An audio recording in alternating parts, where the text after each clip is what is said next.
Hello and welcome back to Star Citizen. My name is evenleasesc, and today on 15 Minutes More or Less Ship Review, right behind me, the DRAKE Vulture, a salvage ship. Let's go ahead and take a look.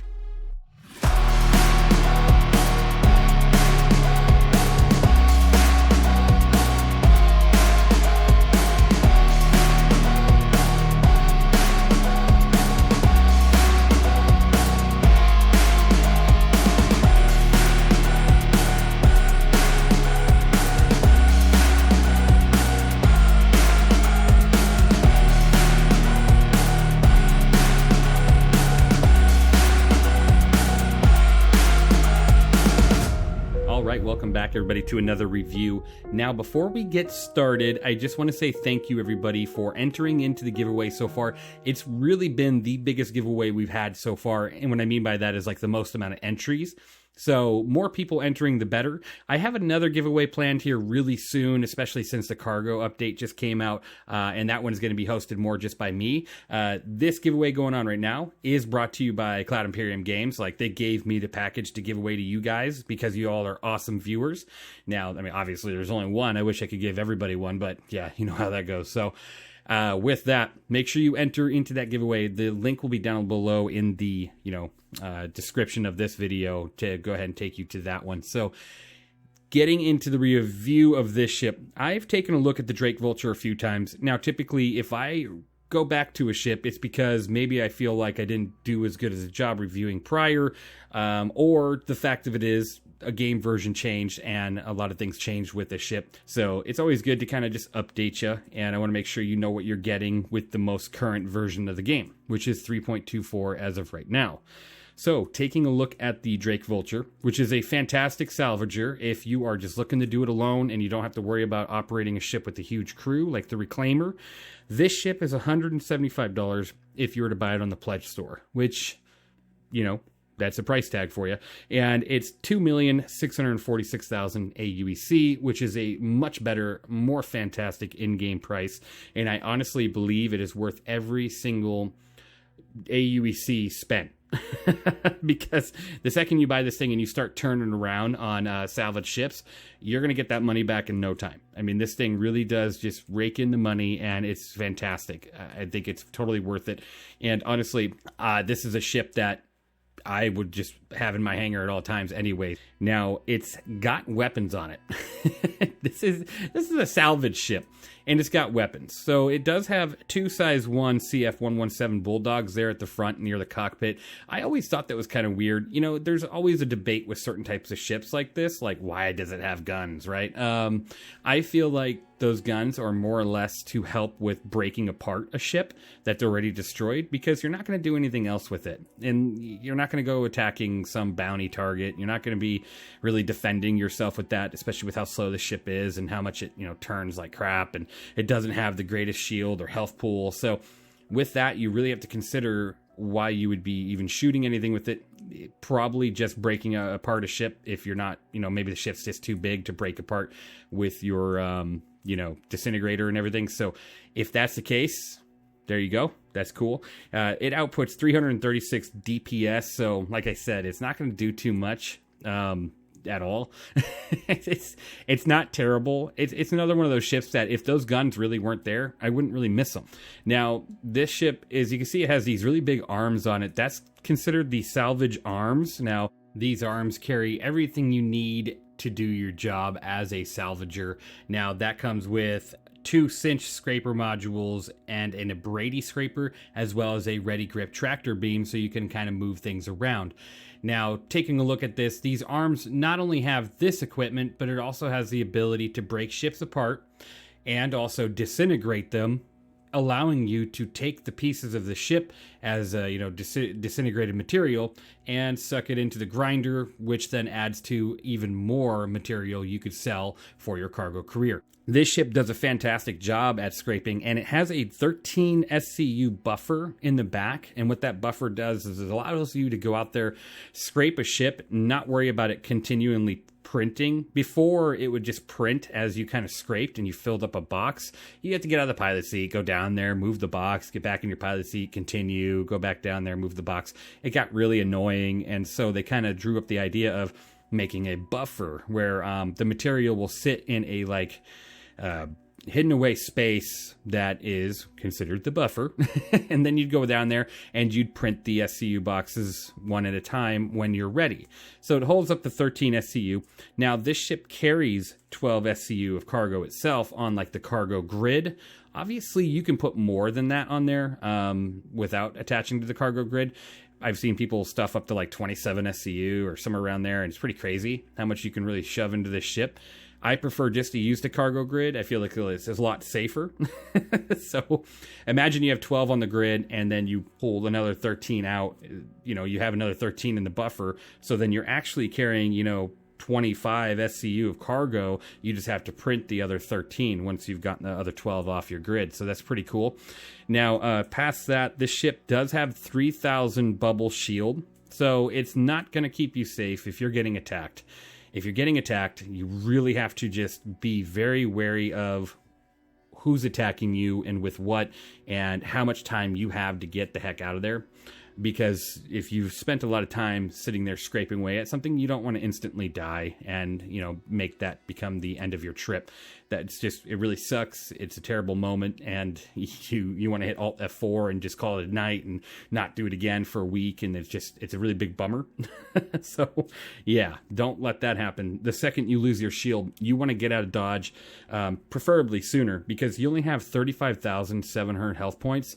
And you're going to be like, well, only? No, yeah, only. It's a ship that's out there doing a very rigorous and hard job, not meant for combat. You would think it would have more health points, especially since it's a Drake ship. They use a certain type of duct tape that would, you'd think, hold things together a little bit better. So I was expecting this ship have closer to 60, 70,000 health points, even though it's smaller. Now, moving past that, this ship speed is 160 SCM. That's a top speed when you're in, you know, your mode where you're scraping or you're trying to use your guns. 160 SCM is the top speed with a 350 forward boost, a 130 backwards boost, and a top nav speed of 1050. So again, she's slow. Moving past that, you have 583 quantum fuel. So quantum fuel, it's kind of like not that big of a deal right now. 583 just means that every time you jump, you're more than likely going to have to hit up a station or a landing pad and refill, right? But again, once you're out there and you just scrape one ship, you're more likely going to be at a station or a landing pad anyways, just to drop off what you have scraped and make your money. So that's not too big of a deal. It's too bad you don't have somewhere around like 2,000, you know, quantum fuel. That would be pretty cool, because then you could, you know, you could just go out and print a bunch of boxes and have a ship come and meet you and drop off the cargo onto their ship and, you know, keep out there for a long time. Instead, you're going to have to make pretty frequent stops. Now, that's pretty much everything on the stats side of things. What I'm going to go ahead and do is demonstrate really quick what it's like to go ahead and print some boxes. And I'll also let you know that when you are back here, let's say you didn't create or you didn't, you know, buy a tractor beam gun, you can actually do that here. If you were to go to the system here in the back, you go to craft, you can craft a pyro multi-tool and the tractor beam attachment, as well as like other attachments here all throughout this list. It does require you to get these materials to do so. Now, once you have those materials, you just hit craft and then it'll show up right here on the salvage tool station. I'm going to go ahead and demonstrate what you would do. Once you have this filled up the buffer, you've scraped and you're ready to go, you go ahead and hit eject here. Now, you'd have this little button that says auto eject on, so you don't have to worry about constantly going up and hit the button. Once that does that, you'll see it's going to go ahead and make the box for you back there, and then it's going to push it out here. Once you do that, you want to make sure you put it on the grid. Don't let it bounce around too much. And you just keep on doing this until you have all 13 SCU ready to go. And they're all going to be stacked up here on the grid. And then you can go out and salvage another 13 SCU and then head off to sell the boxes that you have and print the other boxes in your buffer. So it's pretty cool, pretty neat little system here. I really enjoy this. It's going to be pretty cool once the refinery ships are in the game. That'll be kind of fun too. So you can have like a whole mining operation going on.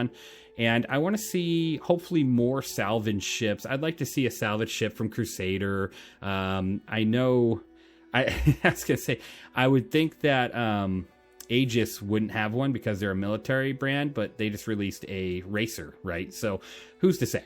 Why not? let's go ahead and make sure every brand has, you know, a competitor to these type of ships, right? So something that competes with this. Now, if you let this sit here and you're not paying attention, it will jam up here. Once it's ready to go, it's going to fill that box, and then it's going to tell you, hey, we can't move. You're jammed up. You got to move it. So you have to move that box before it can print another, and you have to repress that button. Let's go ahead and check out the rest of the ship here. You do have components that are accessible. So if you were to go ahead and press like on these buttons here, it does have accessible components. Pretty cool. There is certain things like lights on, lights off. Now, if you go through this door, this will take you up to the second floor here. And this is where your living space is. So you do have more, you know, quantum drive, stuff like that up here. And then you have a weapons rack, which right now I have a, you know, an AR on, and then as well as a armor rack. You can't operate the armor rack yet, obviously. And then if you move in here, you have a gravity generator, battery, coolers, power plants, you know, a little fridge, food making area.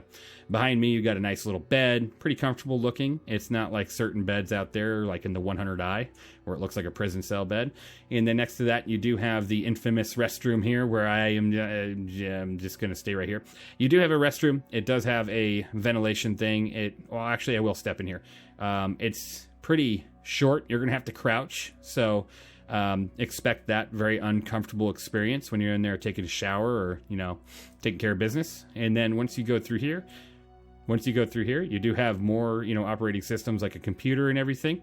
Pretty cool. Scanner, all that kind of stuff, and your pilot's seat. Now, this ship is pretty neat because, you know, there's a lot of ships out there that have only one entrance when they should really have 2 or 3. MSR, Mercury Starfighter. Yep. But this ship actually does have 2. You can open the door here, and it opens up this side here, which is pretty neat. You can go out here, take a look at your gun, make sure it's operating to do nothing, and, you know, take a walk onto the wing where these lovely Drake pipes are, and take a look at everything that's going on, as well as climb down the ladder on the side of the ship. So it's pretty nice that it does have 2 entry points. Now, the back of the ship, if you're carrying cargo, I'm going to go ahead and hop down here really quick. If you're carrying cargo, you can even carry other things in here. Like, you could probably shove a nice bike back here. Might be a little bit too crowded now that I have the boxes, but if you were to move the boxes over, you could definitely fit some ground vehicles back here. Nothing too big, but you can, you know, maybe haul around a little bike and make ease of running around a little easier once you do land. So that's pretty neat.